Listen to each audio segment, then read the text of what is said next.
Let me just start the stream, and I will tell you once we can. I will just start with greetings. Just 5 to 10 seconds, I think, and we can start.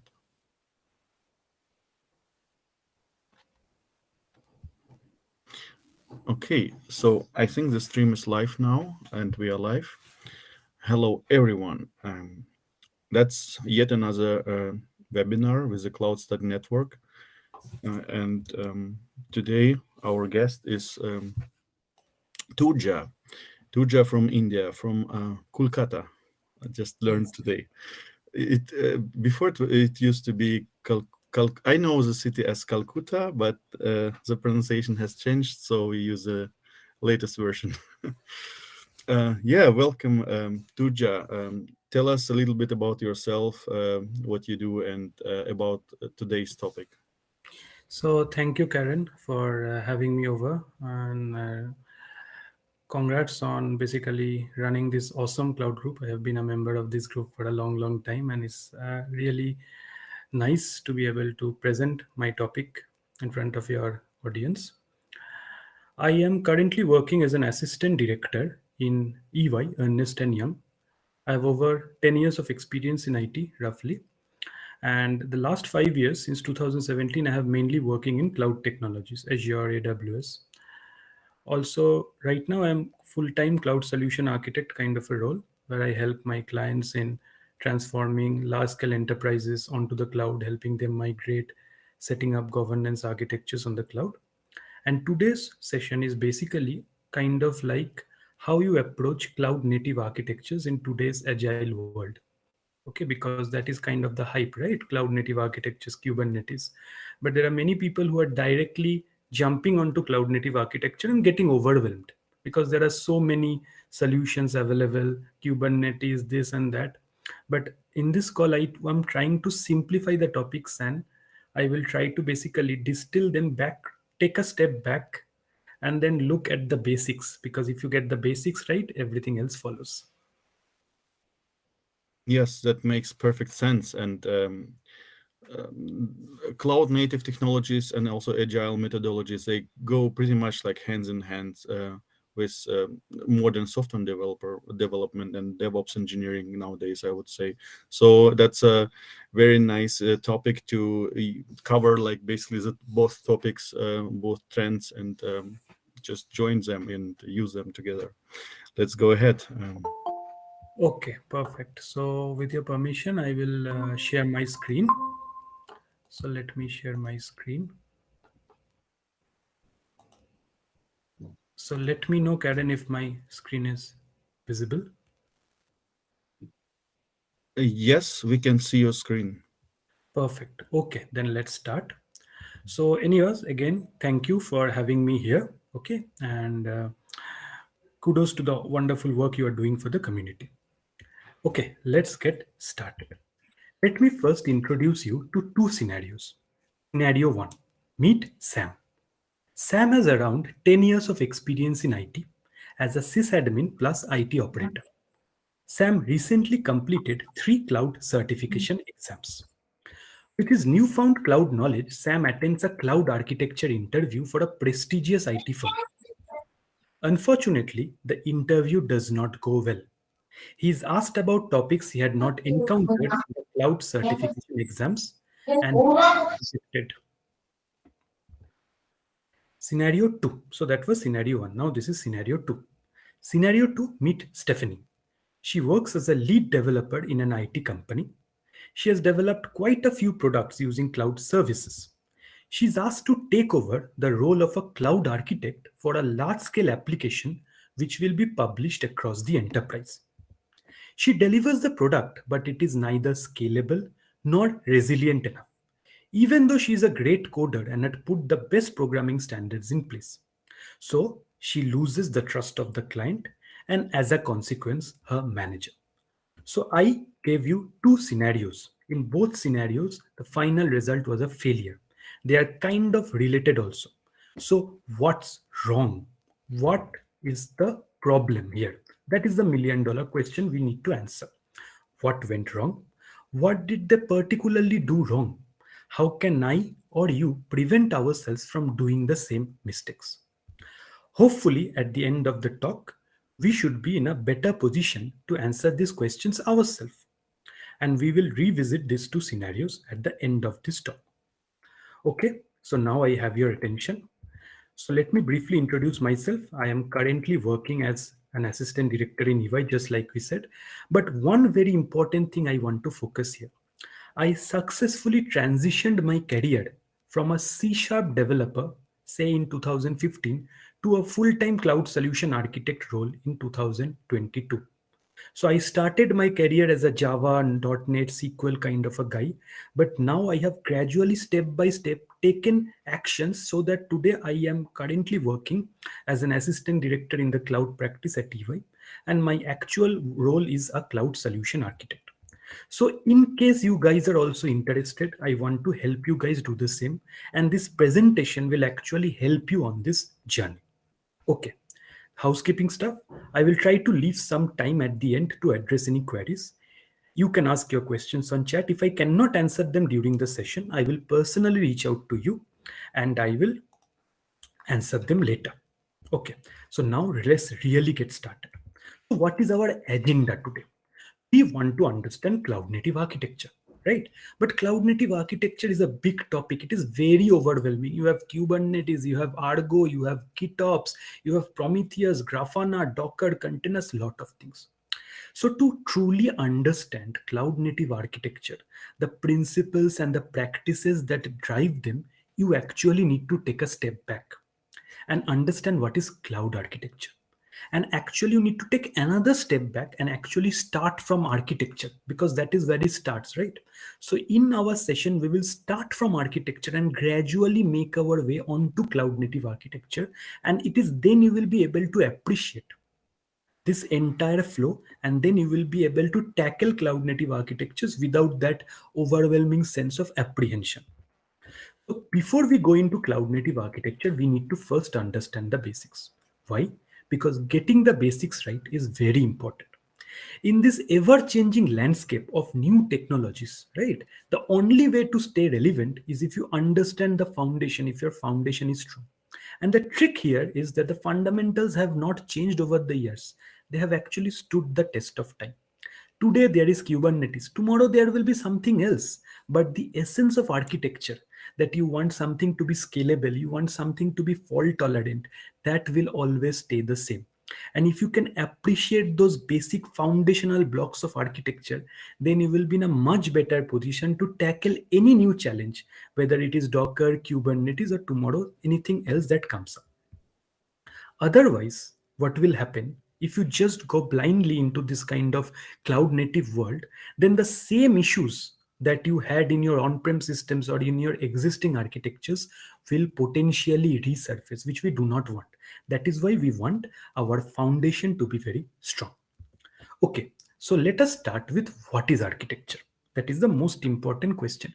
All of us go around say we are cloud solution architects, but what are we doing? What is architecture? This is a ISO IEEE definition of architecture. What is it? It is saying the fundamental organization of a system in its components, relationships to each other and the environment, and the principles guiding its design and evolution. Now, very frankly, I don't understand this definition. Just like any other IEEE definition, it is very confusing. I want to break this down into simple terms. That is the agenda of my session, to give you a simpler view of things which you can remember, which is easily consumable, which you can take home away from this session that, okay, I learned something, this is it. So again, this is another definition, a little bit more simpler than the IEEE one. This is by somebody called Grady Booch. He's a very well-respected software architect and an IBM fellow. So what is he saying? He's saying architecture represents the set of significant design decisions that shape the structure and behavior of a system, where significance is measured by cost of change. Again, we are going somewhere, but still too difficult to consume. Let me now go to a much easier definition that we can try to understand. This is a definition by Martin Fowler. What is he saying? He is defining architecture, saying architecture is the set of design decisions that must be made early. So now we are coming somewhere. Any decision that should be made early, because changing them has a cost associated with, we can think of it as an architectural decision. Now let's go to the definition of architecture that I love. Architecture in the field of software development are decisions that are hard to reverse. If you can understand this, you understand what architecture is. Any decision that is very difficult to reverse in future, and reversing that decision has a cost associated with it in terms of time, in terms of money, then you can think of it as an architectural decision. Let us take some examples. Say, for example, let us take the second example, whether to go with a synchronous API based communication, or should I use an event bus based asynchronous messaging system like RabbitMQ or AWS SQS. So this decision you need to take early, because if this decision you take incorrectly and going say 6 months, 8 months down the line, you have to reverse from synchronous to asynchronous or from asynchronous to synchronous. It is very costly.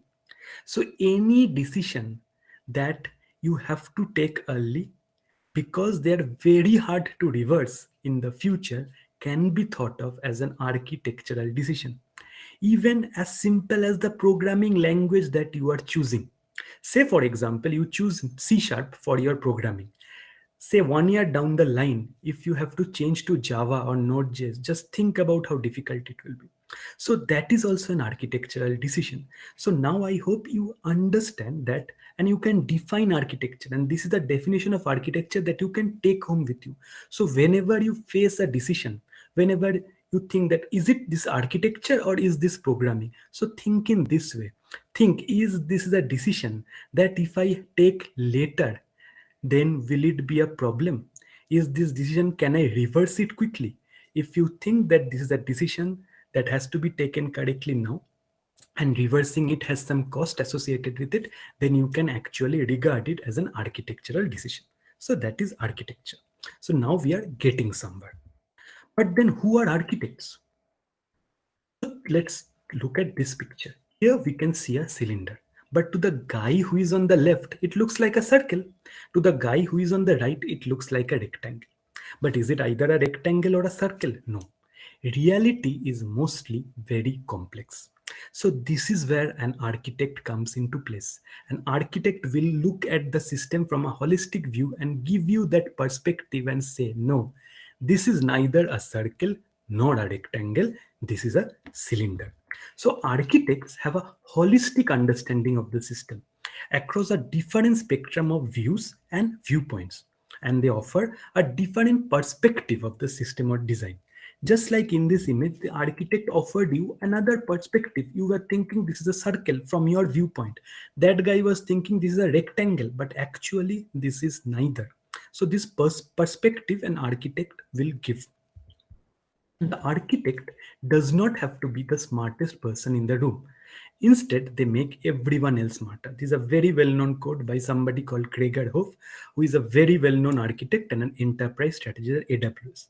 So this is why you see typically an architect role is a much more senior role, because you need a lot of experience, a lot of reading, a lot of knowledge to be able to have that holistic view of your system. Okay. So we now know what is architecture. We now know what is architects, what do they do. But why do we need architecture? So this is a very, very nice quote. If you think good architecture is expensive, try bad architecture. So why do we need architecture? Many times we as architects, we tell other people that no, we need to do good architecture because it is the right thing to do. No, that is obviously true. But at the same time, there is a business perspective also. Bad architecture or no architecture will actually slow down your customers' ability to compete, as over time it will become harder and harder to ship new features. That is why architecture actually matters. So if you see this graph, this is a graph by Martin Fowler. If you see the blue line, that is a line with no architecture. In this line, initially the number of features you can ship is high. But with time, it becomes more and more difficult to ship new features because your system is not well architected. You are changing a code somewhere and something else is breaking. Every one of us has faced this, right? And this is where we say if you do not put a lot of focus on architecture, you will end up like this. With time, you will not be able to ship new features. But in contrast, let us look at this red orange line. This is a good architecture line.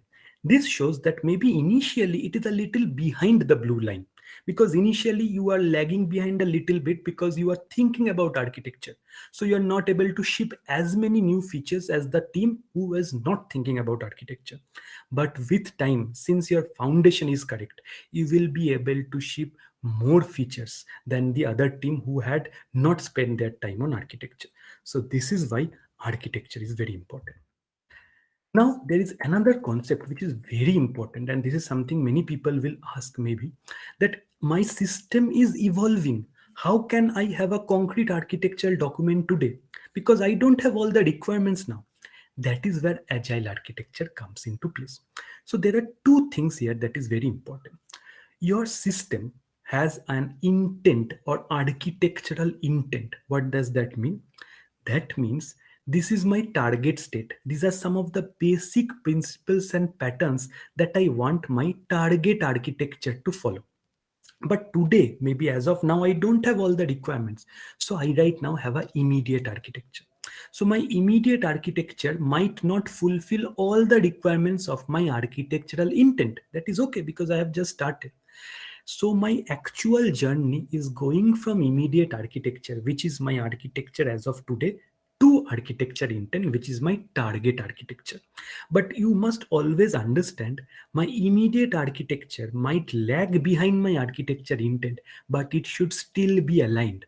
So if your architectural intent is to develop a microservices loosely coupled based application, then your immediate architecture should not be a monolithic architecture because then they are not aligned.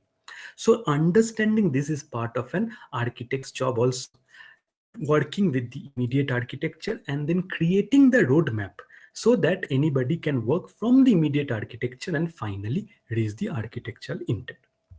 So everything what I've said is very good, but the question that should come to your mind is why should I care about architecture? Why should I want to become a cloud architect? Right? There are many other things I can do. So why you should do? This is one of the reasons. If you see Flexera's 2021 State of the Cloud report, you will see cloud adoption is increasing. Almost all organizations are using at least one cloud. So this gives you a lot of opportunity. So this is reason one. What is reason two? Lot of companies are spending a lot of money on cloud. If you see the same report, 31% of enterprises are spending more than $12 million, which is a lot of money out of their IT budget on single public cloud spend. So they have a lot of money and they are spending it. So there is a huge chance they are going to hire people also with a lot of money. They need cloud architects. And reason three, a 2020 survey by the job search engine Indeed actually said, based on the survey, software architect is the best job. And typically look around you, you will mostly see that architects are paid 5 to 10 times sometimes the salary of normal engineers or developers. So hopefully this should motivate you at least at a high level to understand about architecture and then try to become a cloud architect in the future. So now they're actually getting somewhere. But architecture is good. What is cloud architecture? Right? So all of us, we know that what is cloud. We know that we can create infrastructure there, we can consume services there. It is pay as you go, metered usage, infinite compute capacity, all of that we know. But how do we understand? So again, as I said, my purpose in this talk is to break down those complex topics into easily consumable things that you can absorb and take away with yourself. So this is a very complicated definition of cloud architecture, which you can find anywhere.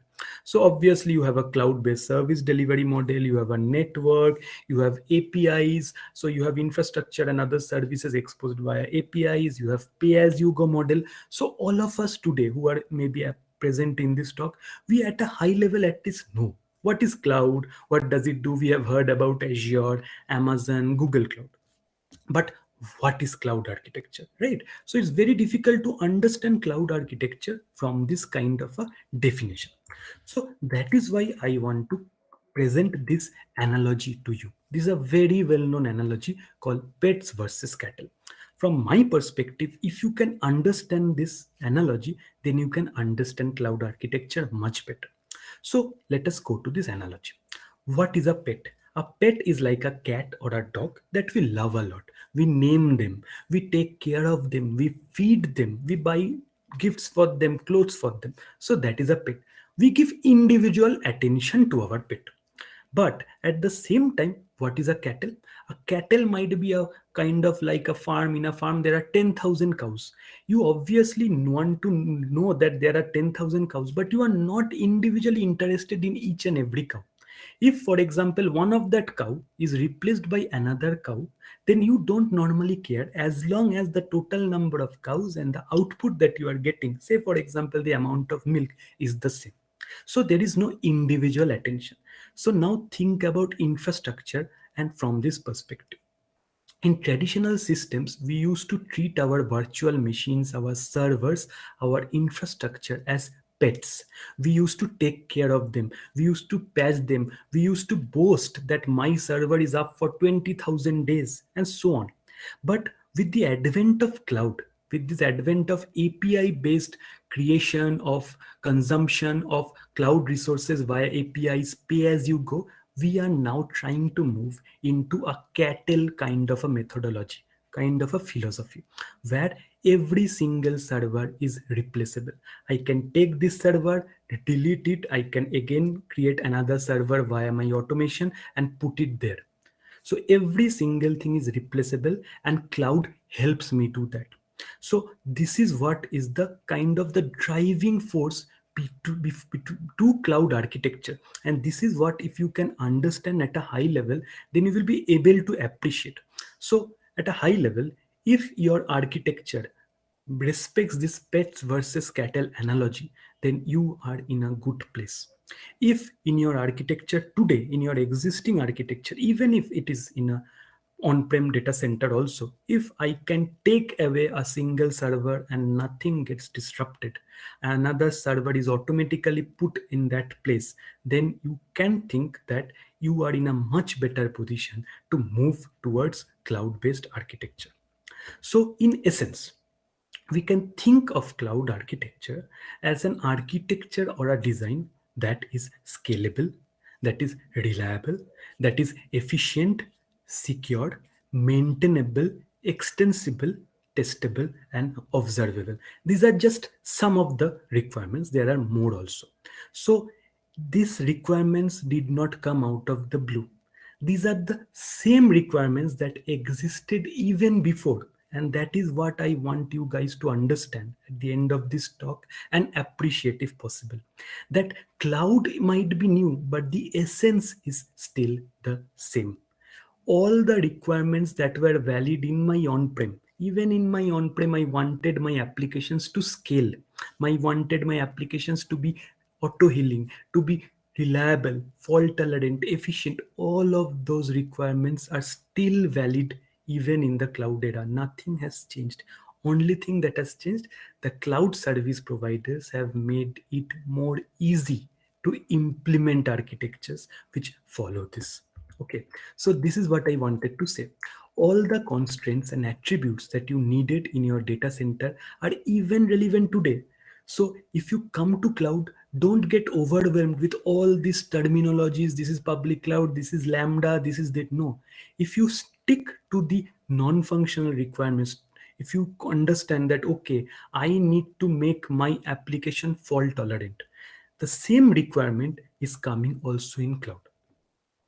So the cloud might be new, but the essence of architecture remains the same.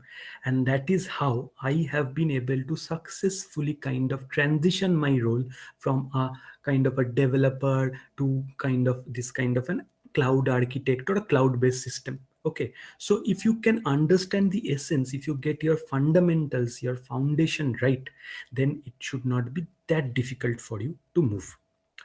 that is the same concept. If you can ensure that you manage your architecture to align with these constraints or requirements, you are already doing the right thing. You don't need to worry that, okay, what will happen if I move to the cloud? If your application was self-filling in on-prem, it is much easier to migrate that application to the cloud. Okay, and this is very important to understand. Cloud architecture and cloud native architecture only makes sense if you can make use of the cloud, if you can use the advantages it provides. If you take a virtual machine from on-prem, lift and shift it to the cloud, and keep patching it, keep managing it in the same way like you did in your on-prem, then it is not adding any more value to you. The cloud service providers or the platform providers like AWS, Azure, they will help you as architects in building better solutions. So the attributes which public cloud will offer you, like infinite compute, pay as you go, they will go hand in hand with your solution. They will help you in building solutions, but your solution needs to respect those quality attributes. Okay, so that is very important. And these attributes are what we call in architectural terms non-functional requirements. So this is very important, and this even might come across in interviews also. So non-functional requirements are something that you as an architect need to very understand very well. So in an architectural design, there can be different types of requirements, functional, UI, business. But we as architects are also a lot focused on NFRs or non-functional requirements. You should focus on documenting, defining, implementing, and managing these NFRs. What are the NFRs? The same thing that I said: scalability, reliability, availability, maintainability. They are also called ELTs. Typically, these are even documented in solution architecture documents. Good. We have kind of achieved some sort of a understanding of cloud architecture. So again, architecture to cloud architecture, the pattern stays the same. We have new tools to handle our issues. We have new tools provided by the cloud service providers to solve our problems. But the essence of architecture stays the same. If you can always go to your architecture and see, is it scaling enough? Have I handled my architecture to be self-healing? Then you know that you are doing it right. Okay, now let us kind of move from cloud architecture to cloud native architecture.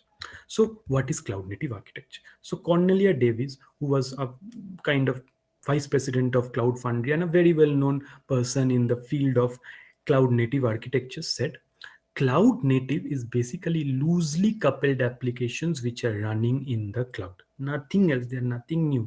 They are loosely coupled applications running in the cloud. So cloud is basically where you do the compute, and cloud native is how you do the compute. It is a set of patterns, a set of practices, and set of approaches that help you take the most advantage of the cloud. So again, you will see it is kind of like the same concept, and I will try to map cloud native to the same architecture concepts that we discussed earlier. So cloud native is a big topic. Okay, so it's like you have Docker, Kubernetes, Prometheus, Grafana. So there is a lot of things, and it's impossible to cover entire cloud native even maybe in 1 year. So we will not try to do that. What we will try to do is go with our secret sauce, our mantra, and try to map it with what we already know. So these are some of the principles of cloud native architecture. What are they? Single concern, high observability, self-containment, image immutability. So these are some of the principles on which cloud native architectures is based on. But this looks difficult to me. As a newbie, I will might get overwhelmed with this. But there is something that can help you traverse this mess. At a high level, if you really think about it, cloud native architecture principles, the ones I showed you in the last slide, are just extensions of the best practices or standards, and they enforce the same non functional requirements that I discussed earlier. So they might look new, they might have a brand new wrapper around them, but they are actually related to the same non functional requirements. So if you understand those non functional requirements, it is easier for you to understand cloud native architecture principles. So let's take an example. One of the key principles that I showed you, which is a key principle of cloud native architecture, is immutability. What does that mean? That means an infrastructure is not modified in place after deployment. So, what does that mean? If I create a VM or a compute instance and I need to update a property of that VM, I will not go and update that VM. I will rather delete that VM and create a new VM with that updated attribute. So, that is the idea of immutability. Okay, so this means, what does that mean? If I need to respect this principle of immutability, I must have an automated way of creating a new instance of my application, right? Because otherwise, how will I say my infrastructure is immutable? My infrastructure is immutable means I must have an automation pipeline that can deploy a new instance of my application when I want. What does that mean? That actually means if my existing instance is down, I can use that same pipeline to create my new instance, right? So it's an immutable infrastructure. What does that mean? I have an automatic way of creating my application, right, and deploying it on my compute. So if I use the same pipeline, I can actually use that pipeline even when my application is down. That means the moment my application is down, I can actually create a new instance of my application using automation. So what does that make my system? That means my application is a reliable application, right? So immutability is actually giving way to reliability. And what is reliability? Reliability is a non-functional requirement that I had discussed earlier. So you see how things are kind of mapping. So every single principle of cloud native architecture at a high level, you can distill the essence of it and you can map it to one of the or the existing non-functional requirements that have existed since a long time. Scalability, reliability, these are not new things. They have existed, say, 40, 50, even more years. So simply put, what is cloud native application architecture? So they are a way, there is a set of pattern, a set of practices which is aligned with my non-functional requirements and helps me to build better applications that work together, that scale better, that are more reliable, that take advantage of the cloud, provided you play by the rules. So this is very, very important. Okay, you need to play by the rules. So cloud service providers, AWS, Azure, even cloud native platforms like Kubernetes, VMware Tanzu, they will be here to help.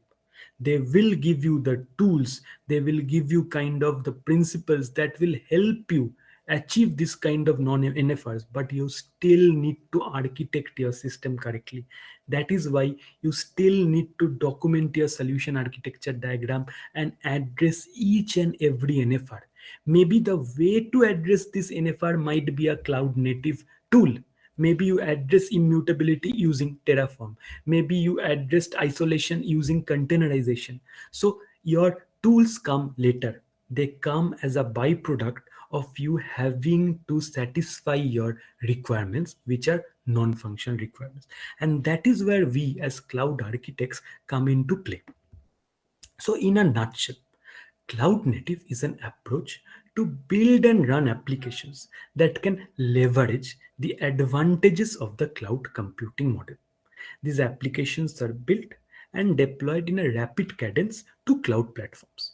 And these things that you see here, DevOps, microservice, continuous delivery, containers, these are all the principles or all the pillars on which your cloud native is standing. So this is helping you to adopt cloud native practices much easier. But at the end of the day, cloud native is nothing new. There is no reason to get overwhelmed by cloud native, overwhelmed by Kubernetes. It is solving a problem, but that problem existed earlier. It is just giving you a better way, an easier way to solve your problem.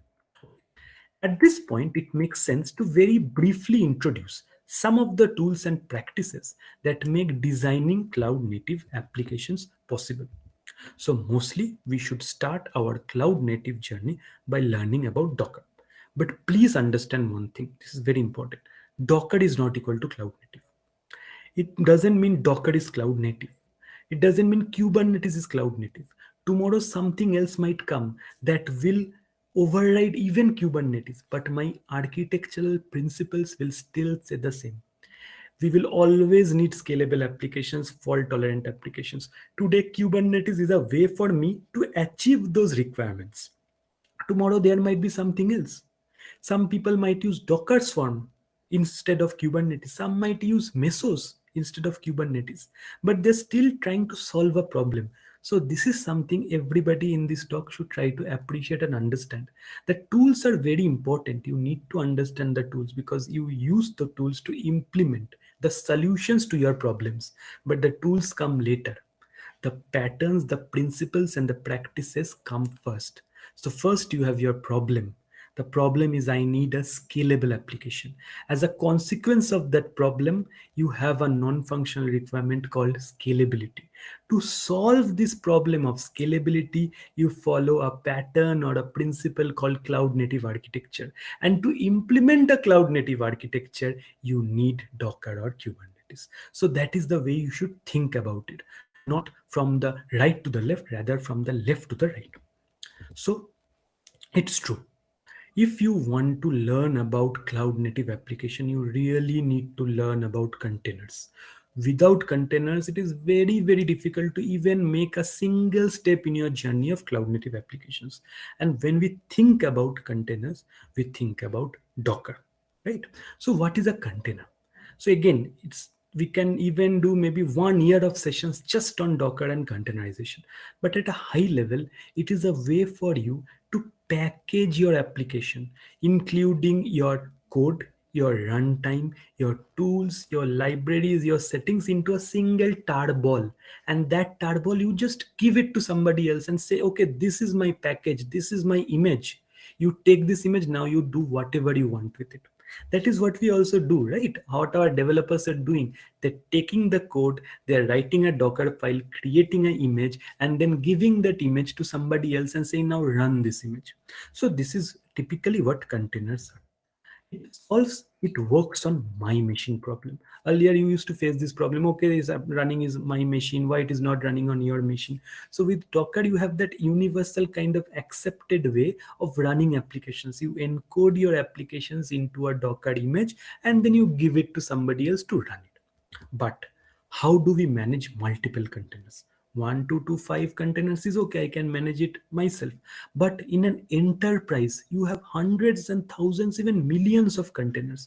So, how do you manage the deployment, the scaling, the networking of those containers? That is where Kubernetes came. It's not that Kubernetes was the first person to come. It was when Kubernetes was released at the same DockerCon, 6 other container orchestration technologies were released. But Kubernetes kind of won the race in a sense. So Kubernetes actually is a container orchestration system. It is an open source platform, obviously, and it helps you to manage containerized workloads both in a declarative fashion. Along with that, you can also manage it in an iterative fashion. It has a huge ecosystem of tools. You can, if you go to the CNCF landscape, you have no idea how many tools. Maybe there are, I don't know, 100, 200, 300 kind of services and tools in the Kubernetes ecosystem. But you need to understand why Kubernetes came. Kubernetes came to solve a problem. The problem was orchestrating multi-million or a lot of containers. That was the problem. To solve the problem, Kubernetes was created. Why that problem came? Because people started packaging applications into containers. Why did they start packaging application into containers? Because it was an easy way for them to create a system, create some sort of a packaging of my code that I can run across my environment, across my on-prem. I can run the same container image on a AWS EC2 cluster. I can run it on an Azure VM. I can run it on my own local workstation. So this is how things are coming. So you need to appreciate what Kubernetes is doing. You need to appreciate the problem it is solving. And you can only understand that problem if you go back a step in history and see how it started. Okay. Now, if you are thinking about Kubernetes, the next thing that automatically comes into place is microservices. So microservices and containerization kind of go hand in hand. So what is microservices? It is an approach to developing a single application as a suite of small services. Each will run in its own process and communicate with lightweight mechanisms, maybe like a HTTP or a gRPC API. So now my question is microservices new? No. Microservices, service-oriented architecture, they existed even before Kubernetes. But with the advent of these cloud-native tools like Docker, like Kubernetes, it has given us, the general public, the tools, the basically the arsenal to create scalable application. Before all of these new technologies came, this was restricted to a few people. Maybe the people in Google, they were using Borg to do the same thing. Maybe Azure was using Azure Service Fabric. Maybe Facebook was using something else. But with this thing, now even I can create and deploy a fully scalable microservice based architecture using Kubernetes very simply. So these things have been here for a long time. These are not new stuff. Only thing that has come, we are getting new tools that help us tackle these issues at a much more scalable way. So again, enough is enough. And the question is, where should I start? So that is the question, right? Cloud native and cloud native architectures, cloud native landscape is very frankly overwhelming. But don't feel overwhelmed. This is what I'm trying to say. If you understand the basics, if you get the foundations right, you will be able to map them in your mind to stuff that is there already. For example, one of the principles of microservice design is single responsibility. What does that mean? That means a single microservice should do one and one thing only. Does that sound familiar for us developers? If you go back to the solid principles that existed a long time back, the S in solid also stands for single responsibility. So that is what I'm trying to say. Now, these are all new things in the same fashion, meaning the same kind of concept is again being given to us. But what is the good thing this time? We have tools that help us do that. Now, this is a very simple cloud study loop that I used when I started my cloud native journey. So what I did, cloud native is so overwhelming if you try to do everything at once. So you should follow this loop. You should start with understanding the basic cloud native architecture and principles. Learn about containers. Create containers using Docker. Then learn a little bit about Kubernetes. Then do a simple deployment using Kubernetes.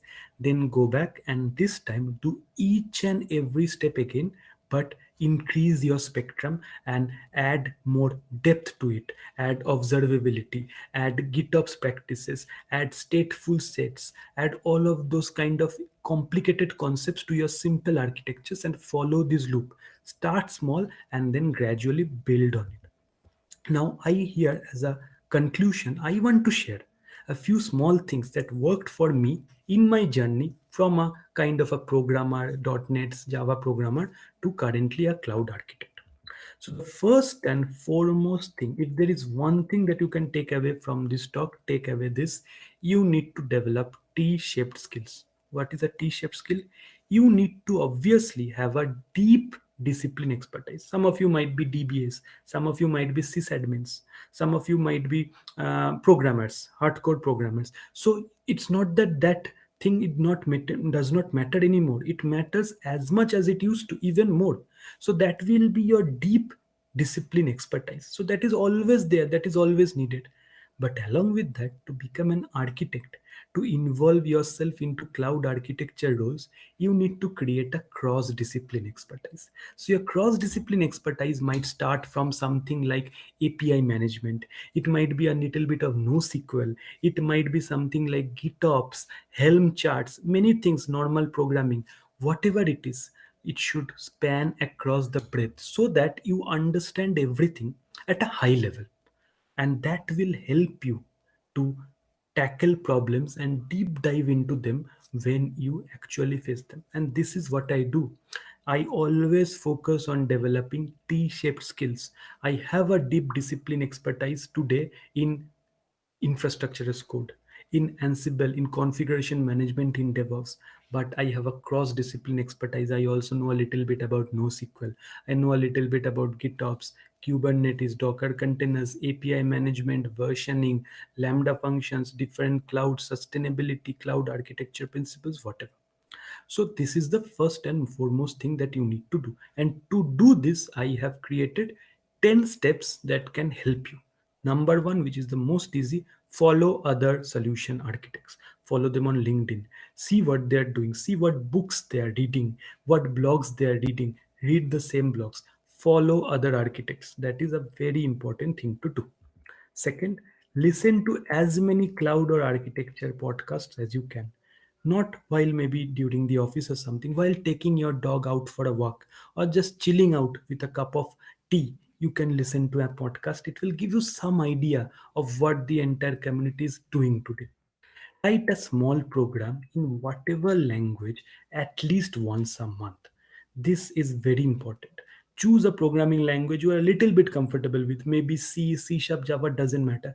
Write a very simple program. It might be as simple as reversing a stack, doesn't matter.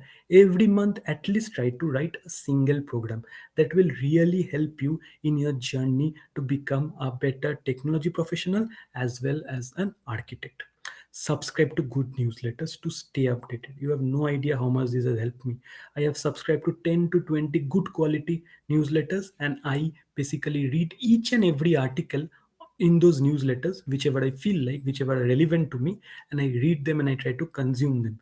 This helps me keeping my focus on a short piece of things and avoiding the noise. Get the basics right. These are 5 things. Start with the why before the how. This is what I have been focusing on throughout this conversation. Nothing much has changed. The same things are being used that were being used earlier also. If you get the basics right, if you get the foundation right, you can easily map yourself to new technologies. At work, try to get a gig that lets you think about architecture. You need not be a full time architect or a assigned cloud solution architect. If you are writing even a small PowerShell script, okay, so say for example, take backup of an Azure virtual machine. Think about where this code is running. Think about what happens if the compute on which my code is running goes down. Is my application self-healing? Is it able to withstand a lot of simultaneous requests? Have I implemented throttling? Have I implemented rate limiting in my API? Think about all those concepts. Try to get something that lets you think about architecture. Write at least one blog a month on technology and architecture. Writing a blog really helps you clear out a lot of concepts. You might think you knew about that concept, you knew about that technology, but when you will try to write about that technology, you will understand there are a lot of gaps, and you will go back to your writing board, your reading board, and read about it, and that will make you a better architect. Get certified. Even though certifications are not the only thing that matters, getting certifications will get you into the door and get you that interview. And then you will obviously need the other thing that I discussed in the call to crack that interview. Try to speak on cloud technologies, on software architecture at events. This is what I'm doing today. This is one of the key focus I have in 2022, to speak on many events, because this is helping me prepare. To prepare this deck, I had to spend a lot of time reading, and that helped me become a better architect. Attend as many cloud interviews as possible. During my notice period before I joined DY in November, in my 3 months notice period, I might have attended at least 30 to 35 cloud interview. It doesn't matter whether you get the job or not. Attending those interviews gives you that insight what the market is looking for today. So, in nutshell, there is no shortcut to becoming a good cloud architect. You need to spend the required time. You need to give the effort. But if you get your basics right, if you have the foundation right, then you will not be in those scenarios which we discussed the first time. So, what had gone wrong with Sam and Stephanie? They had certified themselves, maybe, but they did not understand the basic essence. When you give a cloud architecture interview, nobody will ask you an AWS EC2 CLI command. They will ask you whether you think about scalability. They will try to understand how will you implement fault tolerant architectures. So all of that essence of architecture, which is same across cloud architecture or cloud native architecture, will be relevant in that interview. So prepare yourself in that manner. Okay, perfect. I hope you enjoyed my presentation. Thank you so much for being here and listening to me. And if you want to contact me on LinkedIn, you can contact me anytime. Perfect. Karen, over to you. Yeah, Turja, I'm so overwhelmed by your presentation. That's just so impressive. You just digested all important things in just one presentation of 40 minutes. It's basically we can use it as our FAQ in our community, because so many people are so curious how to start, what's the path to get there, how to become a cloud architect, learn all these cloud native technologies, and also you involved agile methodologies there, what is like again goes hand in hand with this approach. So that's just amazing. I would recommend everyone to who is interested and not only become a cloud architect, but just find themselves on our modern path, like of this modern technology sector we are dealing with. That's just amazing. So thanks so much. So I noticed also this flywheel of cloud native learning, what is Yes, really nice. You can go like in a spiral there, and also this 10 advices recommendations is amazing, and you are actually like walking your talk. Those you are doing the point number 9 here as you said. exactly, Yeah, exactly. and that's And this, why we exist, for people like you, for opportunities like this. Others are learning from you, you are having chance to present here. um, Interviews, I can only support going into interviews, even sometimes, you know what, even if you're at work or you're a student, you're not looking for work, just apply, just for the sake to take an interview and talk to the people. um, I mean, maybe they will be disappointed at the end if they will decide to hire you, and you will say, you know what, I'm not interested. I just wanted to have a chat. But I guess it's not like so terrible. What you will gain for sure, this is like advice from me. You will be more secure in your next interview. Like after you have passed 10, 20, 30 interviews, you will feel more confident you go into your 31 first. And confidence is what's probably required the most in kind of interviews we go technical interviews, not because obviously you have to have knowledge as well, domain knowledge where you apply for, but you might have a domain knowledge, but you might be so afraid to talk to these people on the other side, that you will completely like mess your interview process, what shouldn't happen. So yeah, my advice, just supporting your point now, advice number 10, I think, is just go into interviews, and the more you exactly. have, the better. Don't be disappointed if you receive no or silence in response. What's kind of silent no? Just somewhere in the future, something is waiting for you. But that's not. This is the one that you just talked to. The company is not the right one. Maybe the position is not the right one, but there is in the future an opening for you. So that there are so many places right now which are seeking for people, like professionals like we are. Yeah, that's amazing again. By the way, we have some people here in the call. If you have any questions, follow-up questions whatsoever, for Turja, feel free to ask. If you are looking at our live stream, you are watching our live stream, also feel free to post your question into the chat. We will read it out loud. Any Perfect. questions, anyone? Or any like other words that shouldn't be necessarily question? Maybe you just want to confirm, or I don't know, like at 11th point to Turja's list. Go ahead. I think people are as overwhelmed or like impressed as I am by your presentation, and that's I have to look at again with the pause of after each slide, to digest like what's going on there. That's like such a condensed chunk of information there, and as you said, you spend also a lot of time to research and prepare it. Exactly. So I see one question in the Yeah. chat Mhm. describing serverless architecture. So basically, thank you, Prasun, for this question. So yeah, I, for example, when I was in PwC, I had actually worked a lot on AWS Lambda. Okay, I was a kind of like a Lambda developer. So serverless architecture is mostly, see, normally people might think, okay, what happened to the server? It's just that the server is not exposed to you. That is the only thing. It is kind of like a platform service also, where you put your code and in response to an event, your code runs. But it is very easy to say this.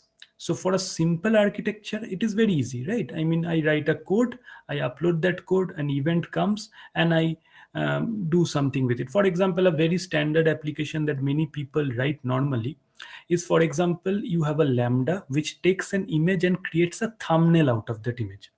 And what you do, you have an S3 bucket.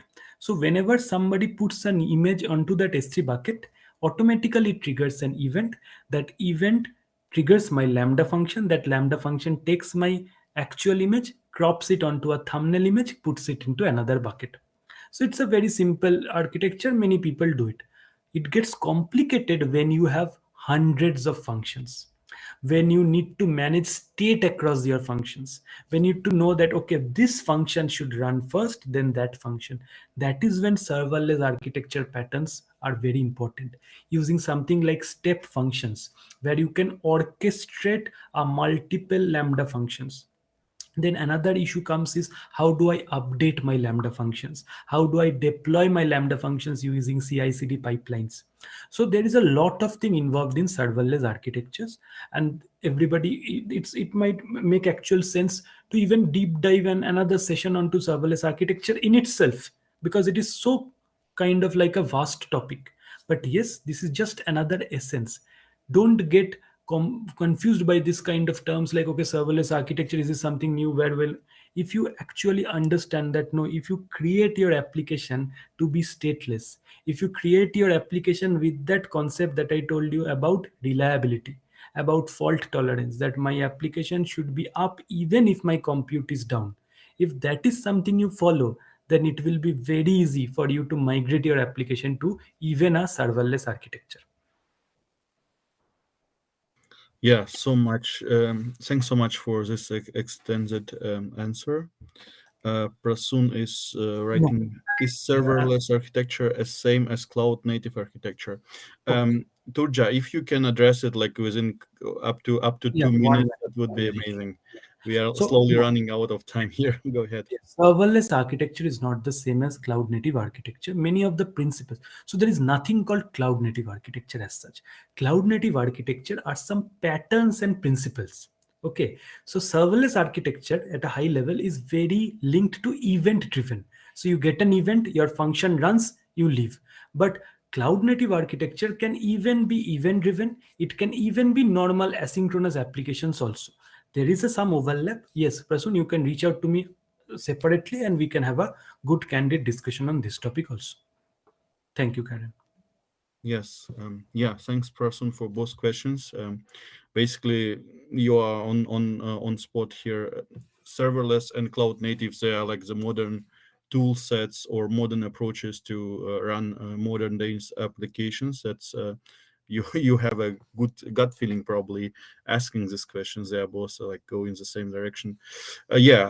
Thanks again, Turja. We are running off time. That was an amazing presentation. So one you have another once you have another topic for us to share, feel free to ping me. We can arrange for another call. And yeah, thanks again. Thanks everyone for being in the call. Final words to you, Turja. Thank you so much, Karen, for letting me present at your community. You guys are really doing great work. I am an active member of this community, and thank you for all the wonderful work you are doing. Yeah, it's as well your community and everyone's community. This is the mindset behind it. So thanks a lot, everyone. And it was a pleasure to be in yet another webinar with you all. And see you next time. Take care. Stay Take safe. care. Bye. Bye bye.